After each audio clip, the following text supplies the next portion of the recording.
what's going on, everyone? How you guys doing tonight? My name is Matt Jarbo. This is $3 Theater, and this is an odd video to make for me personally because I've been sitting on it for a number of hours. I haven't quite been able to truly formulate a reason to talk about this whole thing until I started reading the Deadline article about Ruby Rose exiting Batwoman and DC to recast iconic lead role for season two. And I was asking myself, what about this is really iconic? What about this is really as big of a deal as they're making it out to be? And of course, that has a lot to do with the agenda of Greg Berlanti and the Arrowverse and where we find ourselves currently in the culture war and making sure that representation happens. And look, I want to be abundantly clear on this front.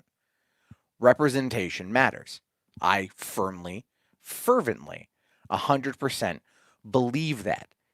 I also view a lot of this type of stuff as being having an agenda. And I've covered entertainment mediums for quite some time. I've covered this sort of world for quite some time, and it's not hard to point out an agenda, and you can talk about it. That's not the problem here.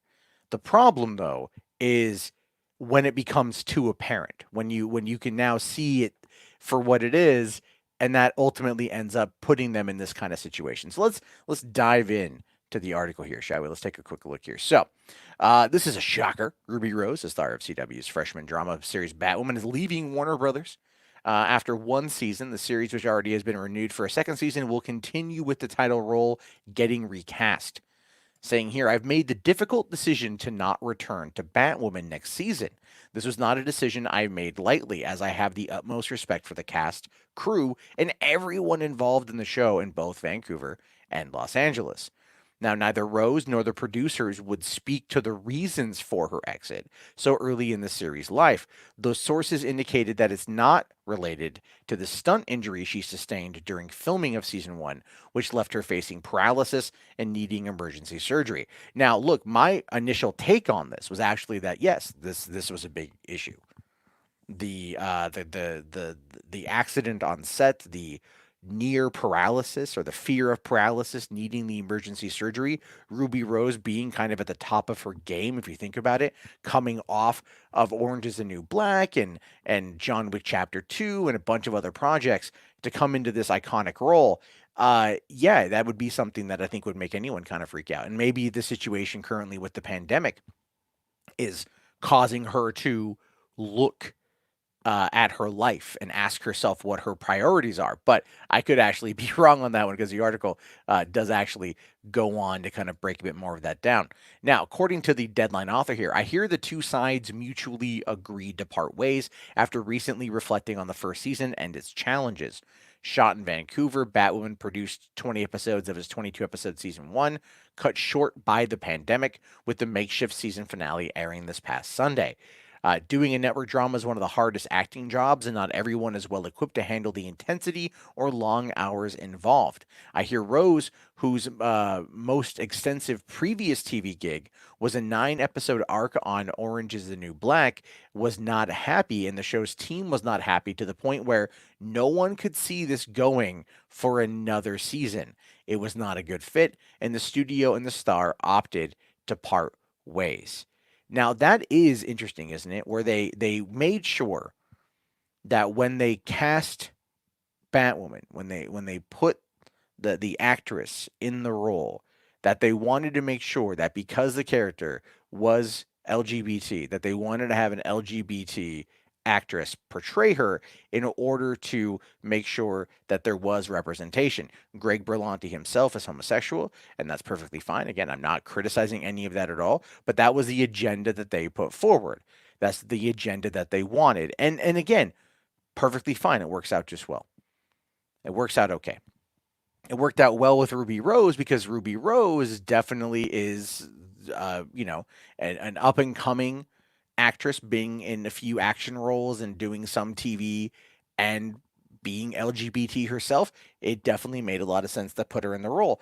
But when I talk about Berlanti having an agenda and everything on that front, it proves that what happens next is that they are going to again try to find an LGBT actress to portray the role of Batwoman in order to make sure that they fit in line with that agenda. And this is where I'm asking myself if they're going to run into any kind of problems. Now, I don't know if they are. I don't know what they're going to be able to do. Where we find ourselves in the entertainment industry right now absolutely just showcases that everything is up in the air and nothing is as what we think it's going to be tomorrow. Everything could change fundamentally. But when you look at these types of situations, it becomes more apparent that they're more interested in checking a box than potentially putting the right person in the right role. I mean, we don't complain when a gay actor portrays a straight character. We don't, because it is considered the default gender balance, the default sex as being straight, your orientation being straight. So no one ever really cares. And we are living in very much a post I don't want to say post world on that front. There's definitely a lot of homophobia that still happens, but in the entertainment industry, it is wildly accepted. It has been for decades upon decades upon decades. And when I lived there, no one cares. No one cares. It's not anything to get up in arms about. It really isn't. But we live in this world where you have to almost now check these diversity check boxes. And I don't like saying that. I really don't like saying that. It doesn't bring me joy to talk about this, but it is a reality. When these shows come together, when these producers come together, they want to make sure that it's the most accessible it can be and that it's going to be able to reach the right audiences that they want. And this is where a lot of people tend to kind of have issues with this, mostly because it feels not genuine. It feels disingenuous. It feels like you are just trying to fill a quota, and push an agenda rather than put the right person in the right job. And that's kind of what I hope they're going to do. I know what they're going to do for season two. Or when they recast, because actually the article does kind of say here towards the end. It says here in a joint statement, Berlanti Productions and Warner Brothers TV reaffirmed their commitment to Batwoman and to casting another LGBTQ actress in the groundbreaking role. Because the CW is delaying the launch of the regular lineup, including season 2 of Batwoman, until January, the producers have time for an extensive recasting process. And, so my question then becomes, should they? Should they continue? And, should they try to shoehorn this instead of perhaps finding like the right actress for the job, the right actor? I don't want to say, I've been using the word actress. It's, I like the term actor as a non-gendered terminology for what people are doing.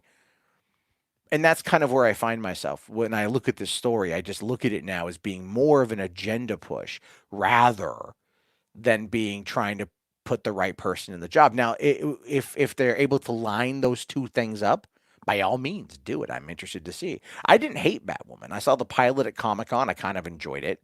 It wasn't the worst thing I'd ever seen. It had some fun moments. And now that the season's over, I'll be able to go through and watch it. I think it's going to hit Netflix here pretty soon, if they still have that deal. So I'll be able to dive in. And I've heard people say that it was actually pretty good.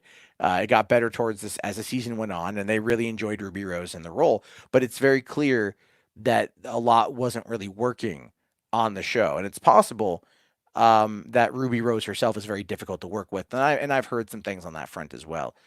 But we're gonna have to wait to see what happens here, because what happens here also I think is going to dictate, to an extent, where things go with not only DC Universe but HBO Max and the Berlanti side of things. Because if they start pushing it too hard, and I mean the agenda part of it, it does run the risk of alienating middle America. It does. And that's horrible to say. It is horrible to say, especially in 2020. You'd think we wouldn't be in this world, but we still kind of are. And right now, with the current pandemic and the current situation, so many people are kind of at their wits' end, and so they're easily triggered, so to speak.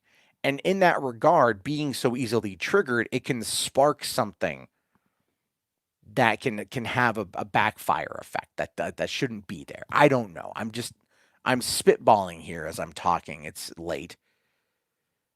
I want to see them put the best show that they can. I don't care I don't personally care if you've got a trans albino from Nigeria playing Batwoman. If she's the best person for the job, then put her in the role.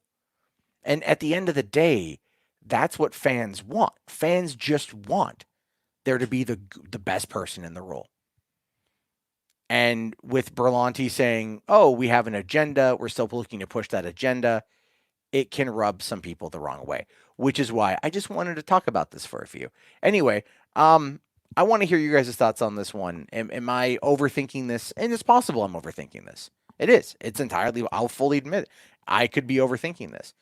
It could just be years of things I've read over the years and things I've seen over the years that are just influencing me to the point of overthinking it. If you think I'm overthinking it, tell me. I really want to know.